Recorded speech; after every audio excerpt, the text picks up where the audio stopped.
नमस्कार सर्वांना, श्री स्वामी समर्थ। आपल्या सर्वांचे पुन्हा एकदा मनपूर्वक स्वागत आहे माझ्या या चॅनलमध्ये।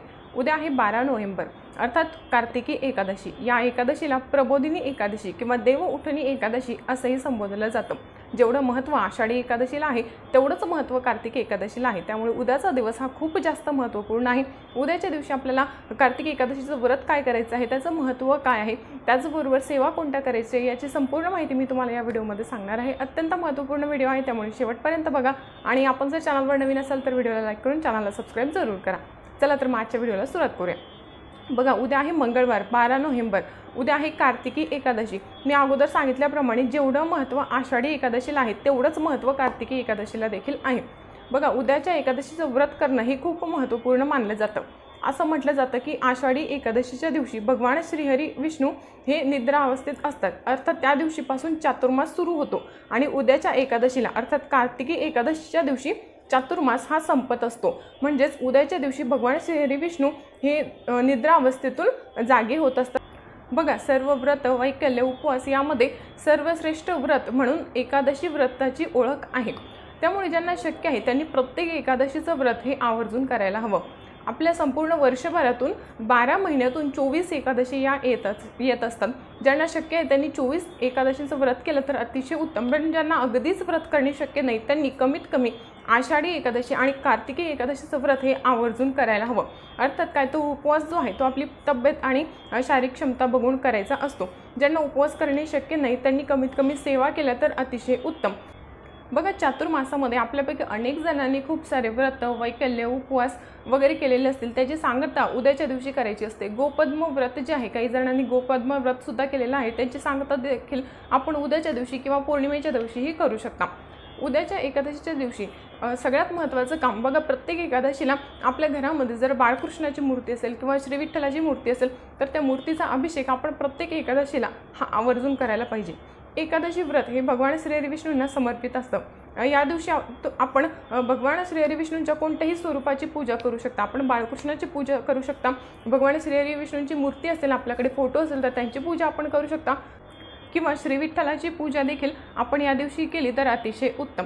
बघा, एकादशीच्या दिवशी आपल्याला काय करायचं आहे, सगळ्यात प्रथम सकाळी आपल्याला आपल्या घराचा मुख्य दरवाजा स्वच्छ पुसून आपल्या उंबरठ्यावर हळदीचं लेपन आपल्याला करायचे आहे। व्यवस्थित देवपूजा आपल्याला करायची आहे। आणि मी अगोदर सांगितल्याप्रमाणे आपल्या घरामध्ये जर मूर्ती असेल तर मूर्तीचा आपल्याला अभिषेक उद्याच्या दिवशी आवर्जून करायचा आहे। किंवा आपल्याकडे जर फोटो असेल तर फोटोची आपण पंचोपचार पूजा उद्याच्या दिवशी नक्कीच करू शकता। उद्याच्या दिवशी अर्थात प्रत्येक एकादशीला भगवान श्रीहरी विष्णूंना तुळशीपत्र वाहण्याचे विशेष महत्त्व असते। आपण हे तुळशीपत्र आजच्या दिवशी तोडून ठेवले तर अतिशय उत्तम। असं म्हटलं जातं की एकादशीच्या दिवशी तुळशीपत्र शक्यतो तोडूच नये आणि स्त्रियांनी तर कधीही तुळशीचे पानं किंवा तुळशीच्या मंजुळा या तोडू नये। त्याच्यामुळे आपल्याला जर उद्याच्या दिवशी श्रीहरी विष्णूंना तुळशीपत्र अर्पण करायचे असतील तर ते तुळशीपत्र आपण आजच तोडून ठेवले तर अतिशय उत्तम। बघा, त्यानंतरची सेवा आहे, या दिवशी श्री विष्णू सहस्त्रनाम पठण करण्याला देखील खूप जास्त महत्त्व आहे। आपण जे तुळशीपत्र अर्पण करणार आहोत ते आपण 100 करू शकता, 108 करू शकता किंवा 1008 तुळशीपत्र आपण या दिवशी भगवान श्री विष्णूंना नक्कीच अर्पण करू शकता। आणि हे तुळशीपत्र अर्पण करताना आपल्याला श्री विष्णू सहस्त्रनामावली याचा जप आपल्याला करायचा आहे। बघा, श्री विष्णू सहस्त्रनाम आणि श्री विष्णू सहस्त्रनामावली या दोनही वेगवेगळ्या गोष्टी आहेत आणि या दोनहीमध्ये भगवान श्री विष्णूंची 1000 नावांचा उल्लेख हा केलेला असतो। तर मी अगोदर सांगितल्याप्रमाणे ज्यांना उद्याच्या एकादशीचं व्रत करणे अर्थात उपवास करणे शक्य आहे त्यांनी तर उपवास अगदीच करायला पाहिजे।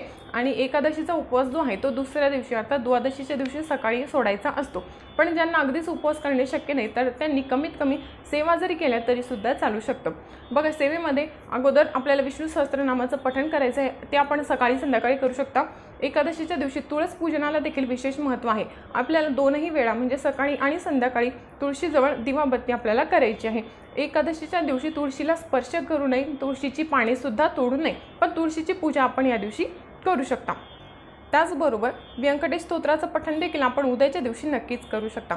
एकादशीच्या दिवशी माता लक्ष्मीची पूजा करण्याला देखील विशेष महत्त्व आहे। त्यामुळे उद्याच्या दिवशी आपल्याकडे जर श्रीयंत्र असेल तर श्रीयंत्रावर आपण अभिषेक करून कुंकुमार्चन हे करू शकता। श्रीसूक्तम आपण 1 वेळा किंवा 16 वेळा म्हणून कुंकुमार्चन उद्याच्या दिवशी नक्कीच करू शकता। तर या दिवशी पूजेमध्ये आपण भगवान श्री हरी विष्णूंना पिवळ्या फुलं नक्कीच अर्पण करावी। जेही पिवळे फुलं आपल्याला अवेलेबल असतील ते फुलं आपण भगवान विष्णूंना या दिवशी अर्पण करू शकता। तसेच तुळशीपत्र आहे, तुळशीपत्र देखील उद्याच्या दिवशी आपण भगवान श्री हरी विष्णूंना नक्कीच अर्पण करावे। किंवा बघा, एकादशीच्या दिवशीची अजून एक महत्त्वपूर्ण सेवा म्हणजे हरिपाठ घेणे।